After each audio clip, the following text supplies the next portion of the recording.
followed my channel for a while, you know that my home line is the CP Elgin sub. One of my great-grandparents worked for the Milwaukee Road, so I have a bit of a soft spot for it. If you follow railroading in general, you've probably heard about the biggest story since maybe the late 90s breakup of Conrail, the proposed merger of Canadian Pacific and Kansas City Southern. So how did we get to where we are today? We need to go back to early 2021 in order to get the whole picture. Kansas City Southern, the only U.S. Class I railroad to not serve Chicago and also to serve both the U.S. and Mexico, began looking for a dance partner for a merger. A merger with a U.S. railroad didn't make much sense, so they started looking north to create the first and only railroad to serve Canada, Mexico, and the U.S. Canadian Pacific originally offered to purchase KCS in March 2021, a deal that KCS agreed on. However, in April, CN presented a competing and higher dollar-wise offer, which CP was given a chance to match or top. CP chose not to start a bidding war, and KCS and CN started moving forward to merge. The plan was for CN to place a purchased KCS into a voting trust. Basically, a voting trust is a way for a company to own another company without actually owning it. The two companies would stay functionally and legally separate until the merger was approved, at which time CN would absorb KCS and combine the two. The Surface Transportation Board denied CN using a voting trust while it was approved for CP. KCS would instead go with CP's offer, with the application filed to the STB in October. The two railroad shareholders would approve the merger in December, and the purchase would be completed. However, KCS is still in a voting trust and remains a separate company, awaiting a decision from the STB. Public hearings were held in September and early October 2022, and since the case was given to the STB for consideration. Not much happened after the hearings, as the STB was waiting on an environmental impact statement to be published, which was completed January 27th. They can't issue a final decision until 30 days after that, meaning the final verdict should be known by the end of February. The merger would also not become effective until 30 days after the decision is announced, meaning the earliest CP would take full control of KCS would probably be the end of March. So what would happen if the merger goes through? Well, at first, not much. The biggest addition would be the return of regular intermodal trains on the CP Chicago sub. Bensonville would be gaining 4 intermodal trains each way over a 3-year period. One of these added in the first year post-merger, 1 more in year 2, and 2 more in year 3.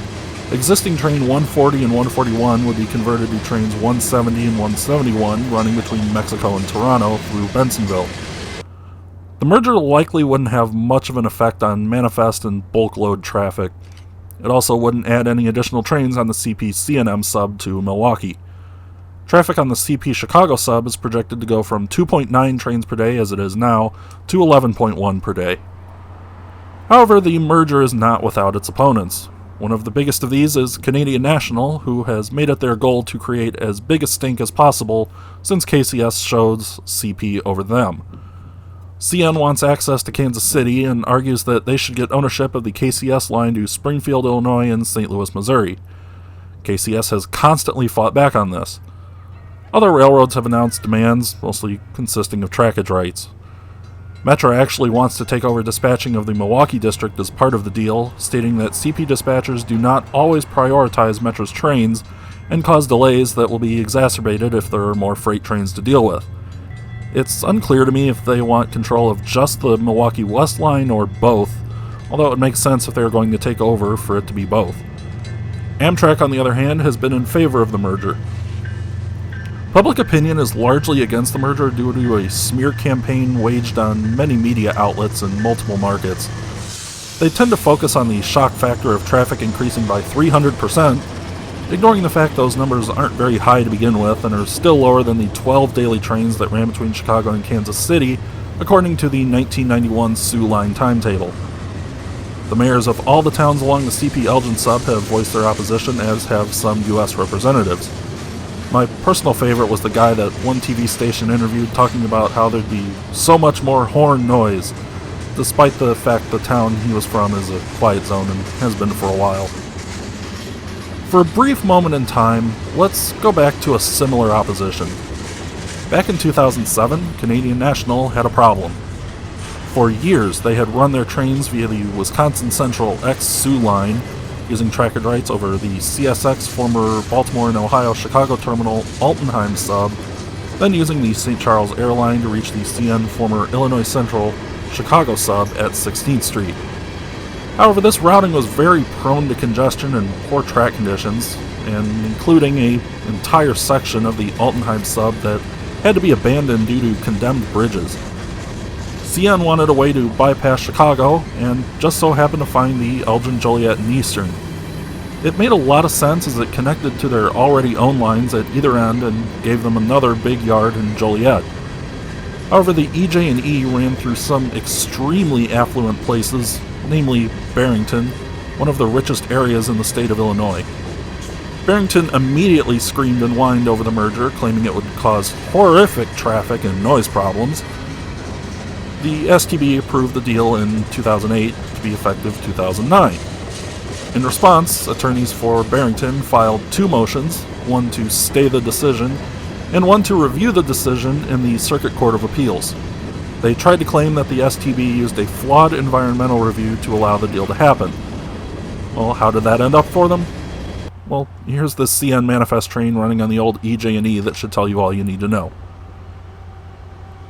Younger rail fans likely have never seen a merger of this size before, and not really an end-to-end one like this. Even with the 1999 breakup of Conrail, many overlapping routes had to be broken up between CSX and Norfolk Southern. The 1995 BNSF merger is a closer analogy, as Burlington Northern mostly operated north and Santa Fe south, but there was overlap there too.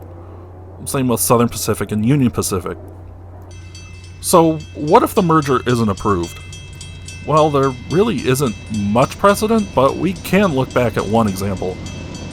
In 1983, Southern Pacific and Santa Fe agreed to merge on the heels of other big-scale mergers of the time, such as Burlington Northern and Penn Central, with at least one of those turning out well. The industry was shifting from smaller railroads to bigger regional ones, and SPSF would have dominated the Southwest from Texas to California. A holding company was formed to purchase both railroads, and the Southern Pacific was placed in a voting trust pending the approval by the Interstate Commerce Commission, who regulated the railroads at the time. The railroads applied for the merger in 1984 and were confident it would be approved. They were so confident that they started repainting locomotives. Using a red and yellow variant of the Santa Fe Yellow Bonnet paint scheme, commonly called Kodachrome after the resemblance to the Kodak Films branding, the 2 railroads painted either SP or SF on the side, with room left to add the other letters when the merger went through. However, in 1986, the ICC board overwhelmingly rejected the merger, stating that the 2 companies owned too many parallel lines and competition would be non-existent. A shocked SPSF then appealed the decision. The ICC declined to hear the appeal, and in 1987 the ICC ordered that the holding company must sell one or both railroads within 2 years. Southern Pacific would be sold to the Rio Grande in 1988, with the Rio Grande surviving yet taking on the Southern Pacific name. Santa Fe would remain with the same holding company, now renamed the Santa Fe Pacific Corporation, and would finally merge in 1995 with the Burlington Northern to create BNSF. However, with the CP and KCS systems not running parallel to each other anywhere and only meeting one place in Kansas City, competition would not be an issue here. Again, we should likely have a decision by the end of February, and I'd be pretty shocked if it was anything other than approval. Again, the results likely won't be felt for a little while, aside from maybe some more overlap of locomotives, although that has been going on for a while already. Either way, we will see how this whole thing plays out, and I will try to document the changes the best I can. You can follow me on Instagram and read the blog, including a quick and dirty rundown of how to railfan the CP Elgin and Chicago subs that I recently posted. Until next time, thank you for watching the Northeastern Illinois Railfan YouTube channel.